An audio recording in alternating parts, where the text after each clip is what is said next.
Taya Williams. Thank you for joining me here on Taya's Sweet Aroma.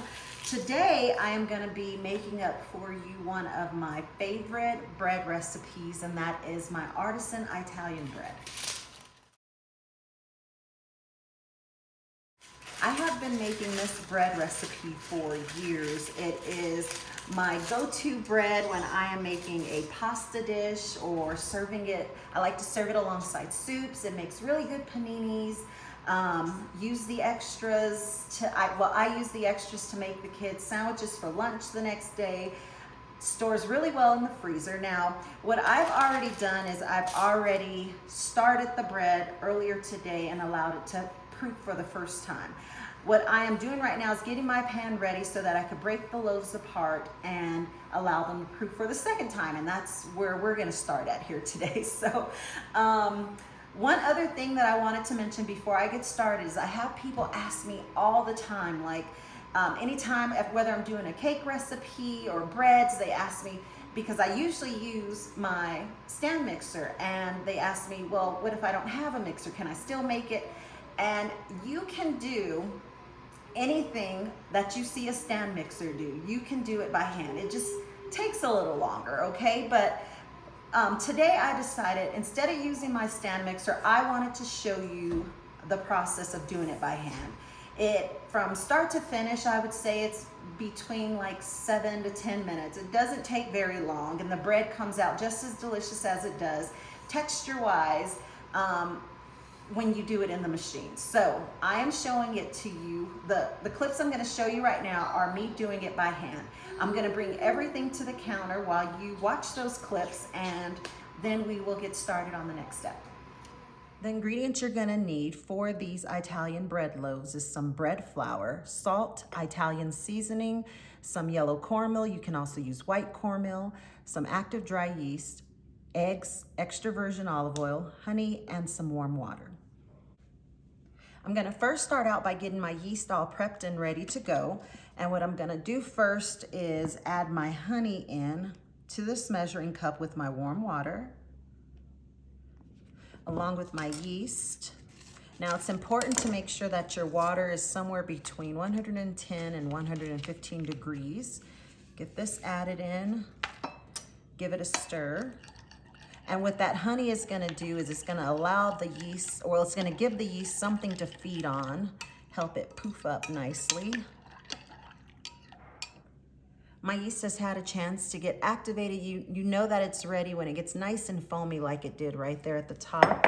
But I'm gonna set that aside really quick. In this bowl, I went ahead and separated my eggs. I have in here both egg yolks and only one egg white, and I put the other one here. This one is gonna be set aside to use for later. So in this bowl, I'm gonna add in my Italian seasoning and salt. And since I'm using my hand, I'll just give it a stir with my hand. Add in my yeast, extra virgin olive oil, and my eggs, which I'm gonna lightly beat. Add those in, and I have a little extra flour set aside right here, which I'm gonna add in as needed. What I'm trying to do is get the dough to come together to the point where it's no longer sticking on the side of the bowl.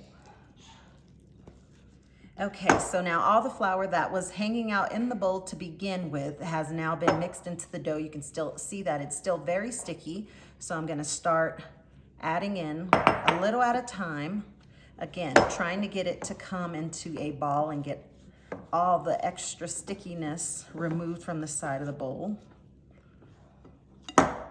Okay, it's at this stage that I'm gonna stop kneading it in the bowl. I have about a half a cup of flour still remaining, but that all just varies sometime with just the temperature in your house. You may use more, you may use less. I'm gonna take this out of the bowl onto my counter. Now to my bowl, I'm gonna add in about a tablespoon of olive oil, because this is the bowl that my dough is gonna be proofing in. And you can see, look, it's still pretty tacky. It's not really sticking anymore to the, well, it's not sticking to the counter. for the most part. It's just tacky. I'm gonna start kneading it and adding a little flour as I go. I have been kneading my dough now for about 5 minutes, adding more flour as needed. You can see I still have a little more than about 1/4 cup left there. The dough is nice and smooth. I'm gonna take the bowl that I added the olive oil in. Make sure the bread is nicely coated. I'm gonna cover this with plastic wrap, place it into my oven, which is off. Give it a chance to proof. It's gonna take about 1.5 hours to 2 hours to double in size. And when it gets there, I will show you the next step. Now, before I get started, you can see here that my bread has doubled in size very beautifully. It smells so good. I can even smell it through the plastic wrap. I love that smell of yeast. I love making breads. I think it's something everyone should give a go at, whether you're making something as easy as a biscuit or working with something that requires some proofing when you're using yeast, I guess. So I just love it. I think it just tastes so much better. So I'm gonna first start out by taking some of this yellow cornmeal. Now, like I said at the beginning, you can use white cornmeal, use whichever one you have on hand. And why I like to put the cornmeal down is I like it to give the bottom of the bread that nice little sort of extra bit of texture. It's just something I like to do. Now, if you don't have cornmeal, obviously you can just continue with this step, but I recommend using the cornmeal. I'm gonna go ahead and deflate this, separate it into 2. You just wanna eyeball this step. It doesn't have to be perfect. Then I take each side and I knead it into itself. Once the ball starts to feel really tight, then just turn it over, pinch everything together underneath. Okay, that looks good. You can see nice round loaf. I'm gonna leave some space from the top as well as the sides, and I'm gonna place my other one here. Let me go ahead and knead this one into a tighter ball. Okay, so this one is nicely tucked into itself as well. Now you can see here how I have these spaced out on the sheet pan. As these begin to proof for the second time, they are gonna take up a pretty good amount of this pan, and you'll see when we get to that step. But before I get to set them to before I set them to the back, I'm gonna take that egg white from earlier. Okay, both of these are coated nicely in this egg white. This does not have any water or any milk in it. It's just straight egg white. I'm gonna set this aside because I'm gonna knead it here once they get through proofing for the second time, and I will show you that step when we get to it. You can see here that my bread has had a chance to double in size. In my oven that has been preheating to 400 degrees, I put on the bottom rack a 9 by 13 inch pan that is filled halfway with some water. So I allow that to heat up with the oven. It's gonna create a nice little steamy environment for the bread once it goes into the oven. I'm now just coating the bread some more with the rest of the egg white. I'm gonna do this twice on both loaves. Now what this egg white is gonna do, it's gonna allow these breads to develop some really beautiful color on the top, as well as help the flour stick to it. This is just a little extra bread flour. I'm trying to, there we go. I'm gonna try to put it on very lightly for the most part. Don't wanna overcoat the bread.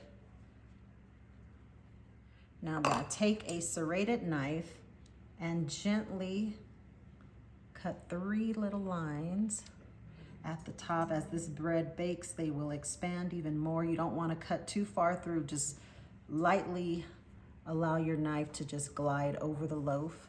Now I'm going to place these loaves into my oven, and I will show you what they look like when they're done. My bread has had a chance to cool, and that smell, you know, just the smell alone is well worth baking your own bread. I love the smell of fresh baked bread. It is the best smell in the kitchen. But this bread right here, it's still a little warm. It was in the oven for about 18 minutes, and you'll want to start checking around 15 minutes because it usually varies. It can take anywhere between 15 and 20 minutes.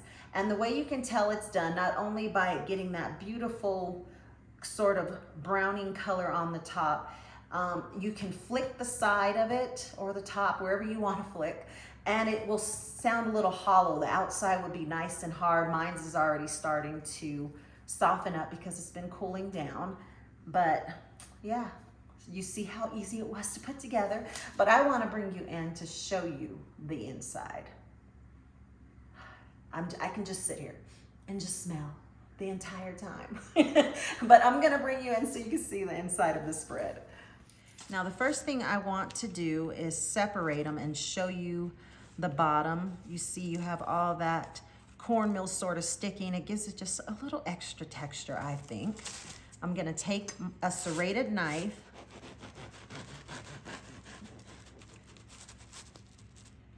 You can hear how nice and crusty the top is. And there you have the inside of the bread. It looks nice and moist. Perfect loaves of bread for any weekend meal. The bread is perfect as is, but I like to get a little salted butter and put it on the bread. So soft. You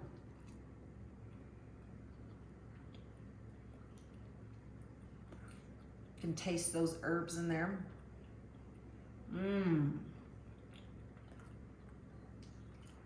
Just bread and butter, and my heart would be content.